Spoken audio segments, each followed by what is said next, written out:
इस्तेहकाम Pakistan party के रहनुमा फयाजुल हसन चौहान इस वक्त हमारे साथ लाइन पर मौजूद हैं। चौहान साहब, क्या समझते हैं आपके पाकिस्तान तहरीक इंसाफ में -1 हो गया या नहीं हुआ? बिस्मिल्लाहिर्रहमानिर्रहीम। देखिए, बात यह है कि कहते हैं ना, बात तो सच है मगर बात है रसवाई की।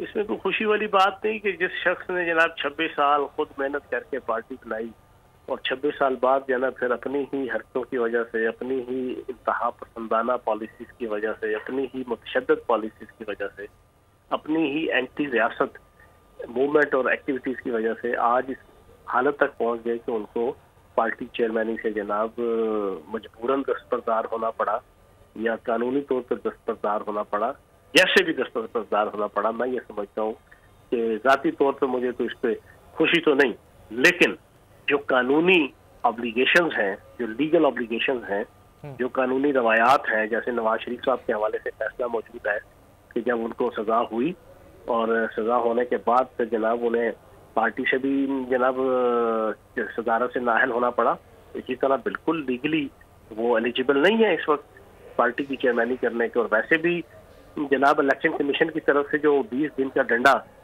उनके सर पे लटक रहा था तहरीक इंसाफ के, उसकी वजह से ये उनके लिए जरूरी था।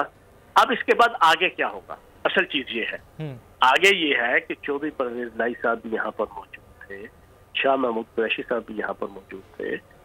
वो दोनों तो सजा याफ्ता नहीं थे।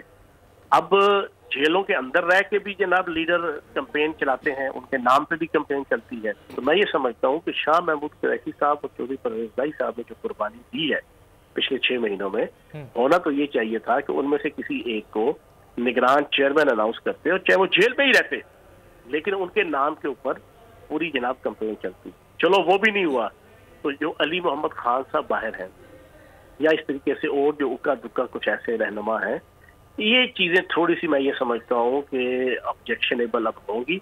पार्टी के अंदर भी इसके हवाले से रिजल्टमेंट आएगी, उसका जनाब उसके खिलाफ एक गम और गुस्सा आएगा जो अंदर के जो रहनुमा है।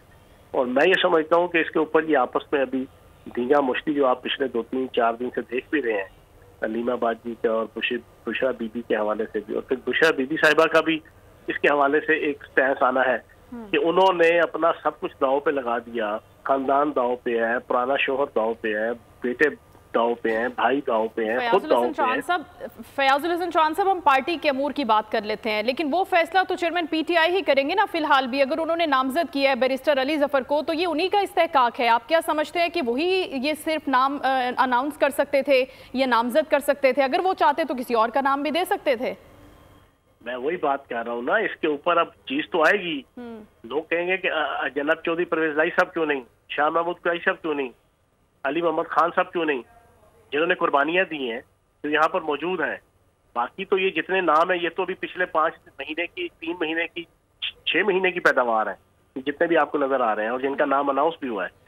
कुर्बानियां तो उन्होंने दी है ना, जेलें तो उन्होंने काटी हैं, मारे तो उन्होंने खाई हैं। 15 साल, 20 साल, 10 साल खून पसीना एक उन्होंने किया है। तो असल चीज ये आनी है कि वो क्यों नहीं, सिर्फ इस वजह से कि पार्टी हाथ से छिन ना जाए। पार्टी तो छिननी है। आपका क्या ख्याल है कि अभी ये जो बैरिस्टर गौहर साहब को जो लगा दिया गया है, बैरिस्टर गौहर साहब क्या 100% आप उनकी जनाब पुतली तमाशा के तौर पे जनाब अपनी परफॉर्मेंस देंगे? नहीं। जब एक इंसान कहते हैं ना अल्लाह हुस्न देता है तो नजाकत भी दे देता है। जब किसी ओहदे पे या किसी पावर वाली जनाब कुर्सी के ऊपर इंसान बैठता है तो फिर उसके अंदर कुछ अपनी अथॉरिटी और अपना चौहान साहब, अब जब इलेक्शन होने जा रहे हैं, अब बातें हो रही हैं बड़ी इस बात के ऊपर भी, चाहे मगोइयां हो रही हैं कि -1 हो गया, माइनस चेयरमैन पीटीआई भी हो गया। तो अब अगले आने वाली इलेक्शन के हवाले से आप किस तरह देख रहे हैं पाकिस्तान तहरीक इंसाफ को एज अ जमात? देखें, अभी तो अकबर एस बाबर साहब भी, आपको मैं थोड़ा सा आपके लिए ब्रेकिंग दे दूं। अकबर एस बाबर साहब ने इलेक्शन कमीशन में जनाब अप्लाई किया है कि मैंने भी इलेक्शन कंटेस्ट करना है, इंट्रा पार्टी इलेक्शन। अब वो बानी मेंबर हैं अकबर एस बाबर साहब। अब वो इंट्रा पार्टी इलेक्शन के अंदर आते हैं। अब क्या रिजल्ट आता है इंट्रा पार्टी इलेक्शन का, अकबर एस बाबर साहब के हक में आ जाता है या अकबर एस बाबर साहब ये क्लेम कर लेते हैं कि अब जब ये सारे लोग नहीं हैं तो मैं चेयरमैन तहरीक इंसाफ का एक राइट हैंड था और उनका मैं एक अहम साथी था जिसने पार्टी बनाई, तो मुझे जनाब बल्ला इंतखाबी निशान दिया जाए और मुझे तहरीक इंसाफ का नाम दिया जाए। अभी ये कंट्रोवर्सी भी है ना, और ये भी एक चीज जनाब आपको नजर आएगी अगले 15-20 दिन के अंदर। तो मैं ये समझता हूँ कि अभी तहरीक इंसाफ की जो सियासत है उसके पुलों के नीचे से पानी काफी बहना है अगले 1-1.5 महीने के अंदर। बाकी उसके बाद इलेक्शन का फिर माहौल और फिर ये सारी चीजें ज्यादा समझ में आएगी कि क्या क्या होने चली हैं और क्या हो रहा है। अच्छा फयाज साहब, आपको लगता है कि पाकिस्तान तहरीक इंसाफ अब इलेक्शन में टफ टाइम दे सकेगी, चेयरमैन भी नहीं रहे? नहीं नहीं नहीं, देखिए बात यह है कि असल चीज ये है कि इन्होंने अपनी जो मुतशद्दिद किस्म की पॉलिसीज, अपनी इंतहा पसंदाना पॉलिसीज की वजह से तमाम गली मोहल्लों के अपने जिम्मेदारान और अहदेदारान से लेके मरकजी जितने आपके अहदेदार और लीडर हैं, सारों की जिंदगी अजाब में है, सारे भागे हुए हैं। कोई मफरूर है, कोई जेलों में है, कोई घरों से बाहर निकलने को तैयार नहीं है, दोनों खुदरों में छुपे हुए हैं। तो इलेक्शन कैंपेन कैसे चलेगी? इलेक्शन की एक पूरी मैकेनिज्म और एक साइंस होती है, वोटर को निकालना, वोटर को मोटिवेट करना वाले दिन। तो फयाज साहब कलामी के लिए माजरत, वो जो लेवल प्लेइंग फील्ड की बात होती है फिर वो तो ना रही। लेवल प्लेइंग फील्ड अपने हाथों से जब आप खुदकशी कर रहे हैं तो उसका क्या इलाज है? अब एक बंदा खुद अपने आप को गोली मार ले तो आप कहें यार इसको गोली क्यों लगी? आप गोली को मवर्द इल्जाम ठहराना शुरू करते हैं, आप बंदूक को मवर्द इल्जाम ठहराना शुरू करते हैं। और भाई उसे खुद उठाई है, उठा के अपने कनपट्टी पे रखी है और चलाई है। इसके ऊपर लेवल प्लेइंग फील्ड का क्या लेना देना? मैं जाके किसी की जान माल इज्जत के ऊपर हाथ डाल दूं और पुलिस आके मुझे गिरफ्तार करे और फिर मुझे पाबंदी सलासल करे, मैं रोना धोना शुरू कर दूं, ये मुझे लेवल प्लेइंग फील्ड नहीं मिल रहा, इलेक्शन सर पे आया हुआ है, मैं इलेक्शन लड़ना चाहता हूँ। और भाई इलेक्शन तो मैं लड़ूंगा, लेकिन पहले जो मैं करतूत की थे ना, पहले उसी पे जवाबदेही करना।